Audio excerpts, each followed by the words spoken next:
இன்றைக்கி சண்டே மதியம் என்ன லஞ்சுன்னு வாங்க பார்த்துடலாம். எப்போவுமே சண்டே ஆனால் மட்டன் பிரியாணியோ இல்லை சிக்கன் பிரியாணியோ தான் இருக்கும் பாஸ்மதி ரைஸில். ஆனால் இன்றைக்கி ஒரு சேஞ்சாக வந்து போட்டி குழம்பு. போட்டி குழம்புக்கு காம்பினேஷனாக வந்து கேழ்வரகு களி, அதுக்கப்புறம் சாதம், ரசம். இந்த கேழ்வரகு களிக்கும் இந்த போட்டி குழம்புக்கும் அவ்வளோ அருமையாக இருக்கும். இது டிஃபனுக்கு கூட நல்லாயிருக்கும். சேமியா அப்புறம் சாதத்துக்கு கூட நல்லாயிருக்கும்.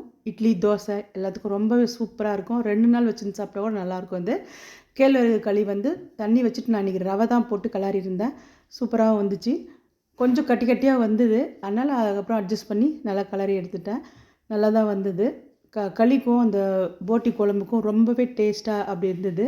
அதுக்கப்புறமா ஒயிட் ரைஸு, ரசம் அவ்வளோதான் இன்றைக்கி லன்ச் வந்து.